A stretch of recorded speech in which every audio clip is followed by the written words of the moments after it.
Olá, sejam todos bem-vindos e bem-vindas à Protagonista, a plataforma do Canal Rural que dá voz à mulher do agronegócio. É um prazer te ter aqui de novo.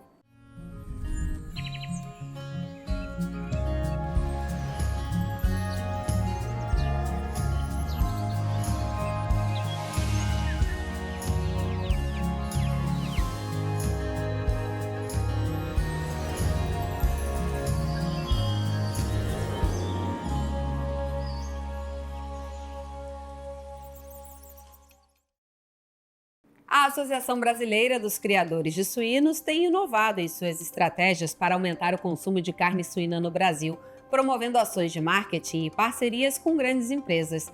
Entre as iniciativas recentes, a Semana Nacional da Carne Suína, que traz a carne suína para o Dia do Consumidor. E para contar sobre as ações da ABCS, eu recebo a diretora de marketing Lívia Machado. Mas antes, vamos conhecer um pouquinho mais sobre ela? De Ponte Nova, Minas Gerais, Lívia Maria da Silva Machado fez do marketing e da estratégia seu palco no agro. Administradora de formação com especializações, encontrou na comunicação sua força e na suinocultura sua missão. Começou como secretária, mas sua visão a levou além, da Associação dos Suinocultores de Ponte Nova para o comando de um projeto nacional. Em Brasília, redesenhou a história da carne suína no Brasil, liderando campanhas que mudaram a percepção do consumidor e transformaram o mercado. Determinada e incansável, fez o consumo per capita saltar de 13 para 20 quilos por ano, movimentando bilhões na cadeia produtiva. Casada e motivada pelos sonhos, os seus, os de quem ama e os dos seus clientes, Lívia é protagonista, porque não apenas acompanha a mudança, ela a cria, a impulsiona e a torna realidade. Oi, Lívia, obrigada pela sua participação aqui, é um prazer te receber. Obrigada a você, né, e a todas as mulheres protagonistas do nosso agronegócio do Brasil. Um prazer estar aqui, obrigada pelo convite. Me conta um pouquinho sobre essa Semana Nacional da Carne Suína, né? De onde veio essa ideia, qual foi a inspiração e quais são aí os resultados dessa campanha? Bom, a Semana da Carne Suína, ela é hoje o case do nosso agronegócio e, de fato, é um primeiro projeto onde a gente tem aplicada o conceito de cadeia de valor. Então, nós temos produtores que, de fato, estão lá nas suas granjas, conectados aos produtores de ração, de milho, de soja, passando pela genética e chegando ao varejo. Então, a gente tem o conceito de cadeia de valor muito aplicado, onde de fato é muito importante que a gente veja, levar o agronegócio para fora e não ficar com os conceitos para nós mesmos. E quando a gente fala de consumo, da carne suína, hoje qual é? Aumentou? Vocês já veem, essa diferença depois dessa Semana da Carne Suína? Quais são as próximas estratégias que vão ser adotadas para aumentar esse consumo? É muito interessante porque antes da gente falar de consumo, eu acho que já aproveitando aqui esse hub, eu gostei muito de aprender um pouco mais sobre o programa, já tinha ouvido falar. De fato, é um convite para todas as mulheres do agro. Mas antes da gente falar um pouquinho sobre consumo, eu acho que é muito importante a gente pensar em percepção. Às vezes a gente fica muito conectado com o número, Aumentou, de fato, eu vou falar os números, mas o que a gente tem de resultado principal é a mudança de percepção da carne suína na cabeça do consumidor. Então, hoje, quando ele pensa na carne suína, a gente conseguiu mudar essa forma. E é impossível você posicionar e aumentar o consumo de qualquer coisa se primeiro você não trabalha percepção. Que é o objetivo aqui que a gente está vendo, e vocês estão trazendo essa oportunidade para as mulheres. Então, o primeiro ponto é que a gente mudou a percepção da carne suína na mente do consumidor. E o segundo é que desde que a gente começou a olhar para as dores, dúvidas e desejos dos consumidores, o consumidor tem direito de perguntar sobre bem-estar animal, o consumidor tem direito de perguntar, eu escuto até hoje, a carne suína transmite cisticercose? Porque ele aprendeu lá no livro de ciências. Então, ao invés de eu afastar esse consumidor, eu trago ele para uma verdade e nós hoje temos um consumo de 20 quilos de carne suína no Brasil, que era 13 quando esse trabalho começou. Então, a gente agregou aí mais de 15 bilhões de reais na cadeia de valor da suinocultura, simplesmente olhando para o ator principal do negócio dos produtores, o consumidor. E Lívia, vocês também fizeram uma cartilha, né, que aumentou muito o consumo de carne suína nas escolas, na merenda escolar. Como é que foi essa campanha? Bom, o primeiro ponto é a gente pensar que a oportunidade de chegar a 40 milhões de consumidores formadores de opinião e a próxima geração, que esse é um outro ponto também, né? Acho que assim como o programa, a protagonista e as iniciativas que vocês têm feito nesse sentido, a gente está olhando para a próxima geração. A gente está conseguindo olhar para quem vem, porque muitas vezes nós viemos de um agro que olhava para o retrovisor. Então, a gente conseguia olhar para frente e olhar para esses 40 milhões de alunos, grande parte deles matriculados nas redes das escolas públicas, e entender que muitas vezes a carne suína não está presente ali, né? Você tem outras proteínas presentes, mas você não tinha ali, de fato, o frango como uma opção para o consumidor. E aí, o que a gente fez foi transformar isso e conversar com quem? Com as nutricionistas das escolas e com as merendeiras que preparam esse alimento. Né? Porque um outro ponto que a gente não pode ter é a imposição. Exato. Por que eu tenho que colocar, né, na merenda escolar? Exato. E essa cartilha foi um sucesso e a gente tem conseguido construir a passos lentos, né? Porque educação é contínua. Como você bem colocou, essa percepção e a carne suína em vários nichos. E aí, como você falou, né, introduzir essa carne suína dentro da merenda escolar foi um desafio. Você conversou bastante com as nutricionistas, mas você também tem que ter receitas, né? Então, o aumento do número de receitas com a carne suína também ajuda muito, né, a aumentar esse consumo. Sem dúvida, não só as receitas, como a indústria. Por isso que eu falei aqui muito do conceito de cadeia de valor, né? Eu acho que no Brasil, e isso é acho que esse programa ele dá voz a isso, nós temos que lembrar que agronegócio é setor produtivo. E nós, né, o setor produtivo representa 6% do PIB. Quando nós falamos em quase 30%, mais de 30%, 35%, a gente está falando de cadeia de valor. Aí a gente tem que considerar a indústria, o serviço.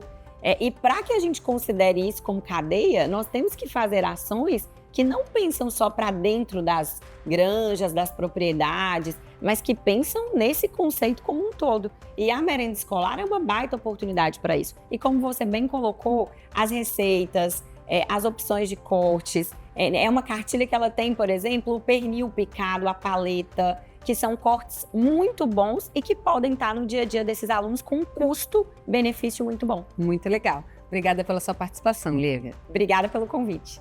Bom, e no próximo bloco vamos explorar como as práticas inovadoras e sustentáveis estão transformando a pecuária, otimizando a produção e promovendo um agro mais consciente.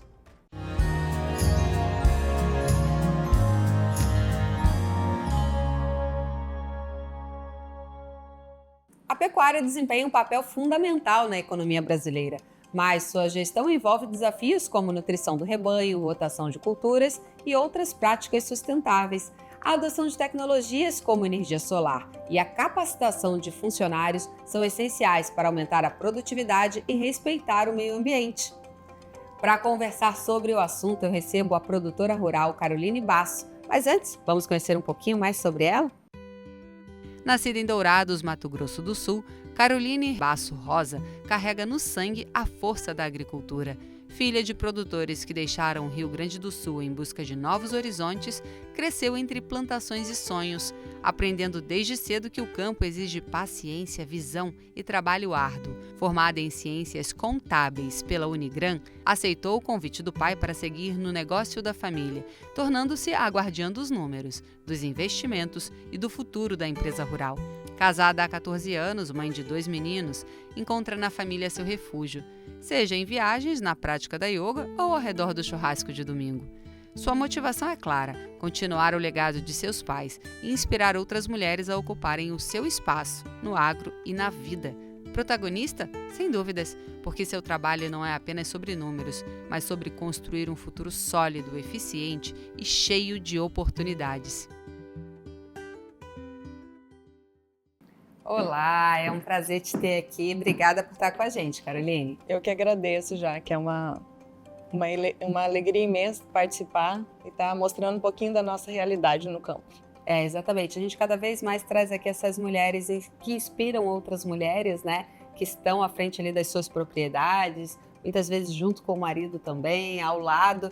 E vamos começar falando sobre o prêmio, né, que você ganhou. Eu acho que é um reconhecimento de todo o trabalho feito. Como é que foi? Em que momento você começou e quando você recebeu esse prêmio, o que mudou?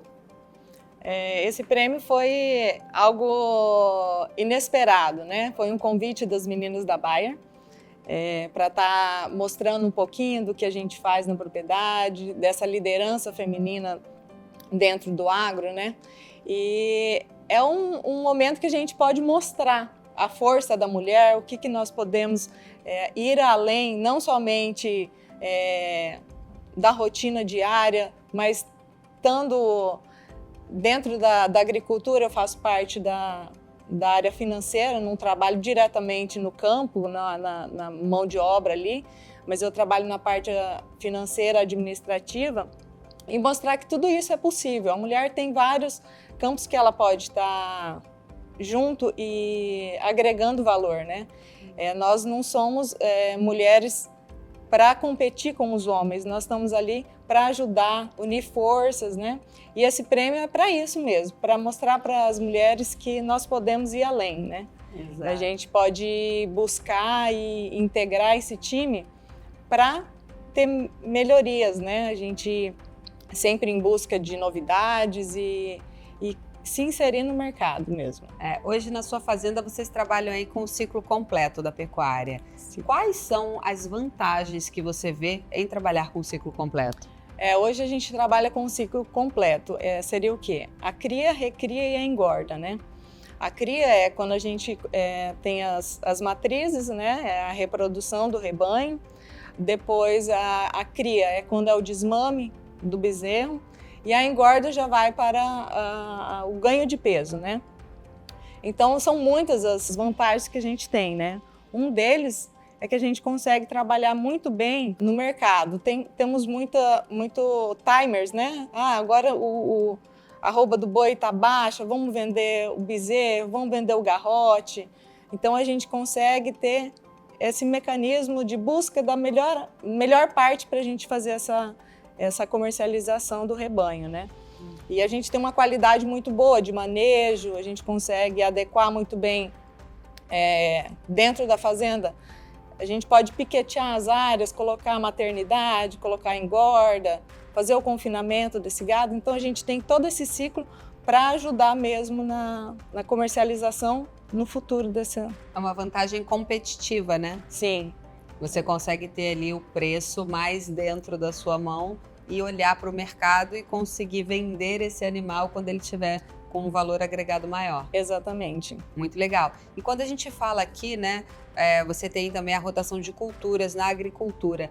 Como é que em que momento vocês decidiram ter agricultura e como é que você vê também vantagens em ter a agricultura junto com a pecuária?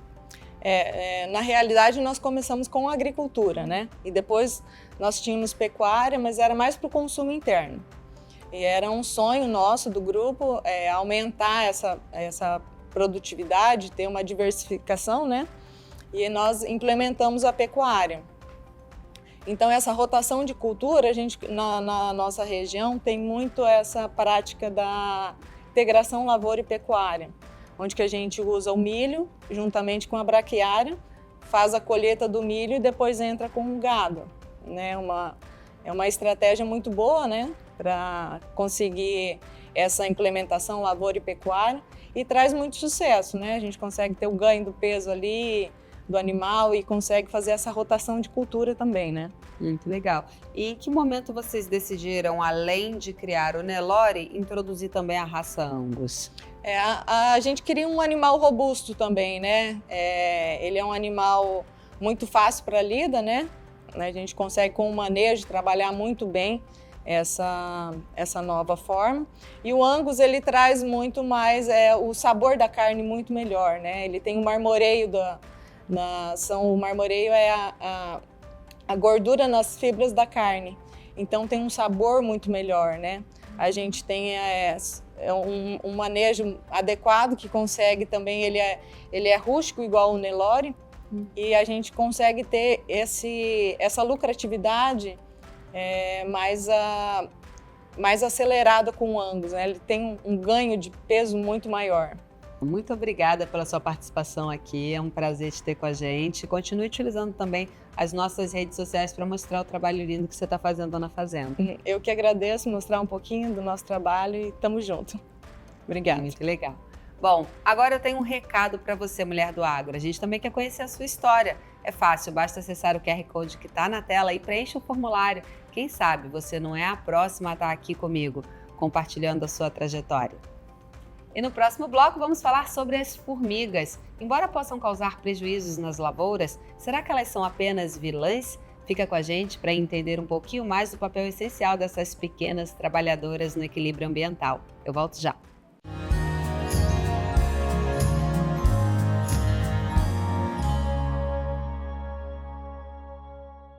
As formigas estão em toda parte, no jardim, na cozinha e, claro, nas lavouras. No campo, algumas espécies podem causar grandes prejuízos, atacando plantações e até interferindo na criação de animais. Mas será que elas são apenas vilãs? Essas pequenas trabalhadoras também desempenham um papel essencial no equilíbrio ambiental, ajudando na fertilidade do solo e no controle de outras pragas. Para conversar comigo sobre o assunto, eu recebo Ana Eugênia Campos, diretora-geral do Instituto Biológico. Mas antes, vamos conhecer um pouquinho mais sobre ela? Nascida em Belo Horizonte, Minas Gerais, Ana Eugênia de Carvalho Campos encontrou na ciência seu caminho e no agro a sua missão. Formada em Ciências Biológicas pela UFO, mergulhou na zoologia, dedicando mestrado e doutorado na Unesp de Rio Claro ao estudo dos insetos que impactam o campo e a cidade. Seu primeiro contato com o agro veio no estágio analisando moscas em caprários. Desde então, trilhou uma jornada de pesquisa e inovação. Entre estudos e pesquisas, encontra refúgio no crochê. Na família, ao lado do marido e filhos, encontra a sua maior motivação. Oi, Ana, prazer te receber aqui. Oi, Jaque. Obrigada pela presença. Eu que agradeço o convite, um prazer estar aqui com você. Sempre bom conhecer essas mulheres, né, potentes que estão cada vez mais abrindo espaço para outras mulheres. É verdade, tem mulheres aí poderosas, né? No agro. Vamos falar um pouquinho, né, sobre as formigas, esse inseto tão pequenininho, mas que pode fazer um grande estrago quando a gente fala da lavoura, né? Pode. São insetos sociais, têm uma vida organizada aí em colônias incrível. Eu estudo formigas já há algum tempo e cada vez eu aprendo mais com elas. Então, sob o aspecto que você traz agora no começo da nossa conversa, das vilãs, né? Então, sim, existem algumas espécies, especialmente as saúvas e as quenquens, que são grandes conhecidas do agricultor por causar desfolha das plantas e causa prejuízo. Se não houver controle, manejo, monitoramento, pode haver perda, muitas vezes, assim, muito significativas. Chega a 100%, se a pessoa não tiver cuidado. Existem algumas formigas que elas se associam a insetos sugadores de seiva, então cochonilha, pulgão, e elas cuidam deles, em troca do excesso de alimento que esses insetos sugam da planta, e este excesso é eliminado pelo inseto, e elas vão lá beber desse alimento açucarado e cuidam dos pulgões e das cochonilhas. E podem até dispersar para uma planta e outra. Então a gente acaba tendo aí um problema indireto da formiga numa praga que causa o problema direto. Então na lavoura é essa. Fora que todo mundo em casa já teve alguma experiência de ter formiguinha, né? Você já deve ter tido. Claro, com certeza. E quando a gente fala dessas que são maléficas, né, dentro de uma lavoura, o que fazer para que elas não apareçam ou, se aparecerem, que isso seja rapidamente modificado? É importante a gente manter um sistema equilibrado, primeira questão. Mas o monitoramento, antes de se plantar qualquer cultura, é muito importante monitorar e fazer o controle antes do plantio. Isso é fundamental. E ao longo desse processo de plantio de muda, tomar alguns cuidados. Primeiro, monitorar sempre, fazer o controle localizado daqueles ninhos, se forem saúvas ou quenquens, que são as cortadeiras. Pode-se colocar alguns aparatos físicos nas plantas, a depender do tamanho dessa lavoura, dessa cultura, para impedir que elas subam. E esses aparatos físicos, eles são extremamente eficientes, porque eles impedem que a formiga suba e corte as folhas. E se fazer também, tomar o cuidado com esse ambiente mais equilibrado. Então, o uso sustentável de produtos, o manejo de produtos químicos, utilização de produtos biológicos, do controle biológico, manutenção de áreas naturais ou plantas nativas nas entrelinhas do plantio. Essas tomadas de decisão, elas trazem bastante benefício para várias pragas, incluindo as formigas que são pragas da lavoura. Aí a gente falou das formigas que são pragas, né? Mas também tem aquelas que são muito importantes para o equilíbrio do planeta, né? Exatamente. Nós devemos ter aí cerca de 20 mil espécies de formigas no mundo. Aqui no Brasil, a gente deve ter aí por volta de 2.500 espécies. E eu falei de 2 grupos de formigas na lavoura, saúva e quem-quem. Tem algumas espécies, né? Mas são 2 grupos aí de formigas que causam problema. Imagina que a gente tenha 2.500 espécies e elas são extremamente abundantes. Você tem muita formiga aí na mata, na floresta amazônica, na Mata Atlântica. Que papel será que elas têm, né? Então, eu sempre gosto de dizer o seguinte: se a gente tirasse formigas e cupins da floresta amazônica, a floresta amazônica morreria, tá? Não existiria. Porque as formigas, elas, como eu falei, elas têm muita abundância, muita formiga. Elas têm um papel de aerar o solo, então elas promovem a aeração, elas incorporam nutrientes no solo, equilibram a população de outros insetos que podem ser pragas e controlam outras espécies de formigas. Então existe uma dinâmica, uma ecologia nesses locais destes organismos, incluindo as formigas, e por isso são tão benéficas. São dispersoras de sementes impressionantes. Por exemplo, na região do semiárido, há estudos que identificam que as plantas talvez não pudessem se germinar com a ausência das formigas, porque elas escarificam a semente e só por meio daquela escarificação que essa planta vai germinar. Então, o impacto delas benéfico no planeta é essencial. E isso é importante, né? Quando a gente vai lidar com um problema no campo, a gente pensar o quanto que eu tenho que interferir realmente e se precisa realmente ter aquele controle efetivo e cuidar para que esse controle seja o menos impactante possível. Muito bom te ter aqui com a gente. Obrigada pela sua participação. Um prazer, Jaque. Estamos sempre à disposição. Bom, e o programa chega ao fim. Para continuar acompanhando tudo o que acontece no mundo do agronegócio, especialmente no universo da mulher, não deixe de acessar as redes sociais da Protagonista. Fique por dentro de conteúdos exclusivos, histórias inspiradoras e dicas práticas que vão transformar a sua jornada no campo. É fácil, basta apontar a câmera do seu celular para o QR Code que está na tela e nos acompanhar nas redes sociais. Nos siga no Instagram, acesse o nosso site, entre na nossa comunidade do WhatsApp e aproveite para conferir todas as nossas entrevistas na íntegra no nosso canal do YouTube. A gente se vê na semana que vem, combinado? Até lá!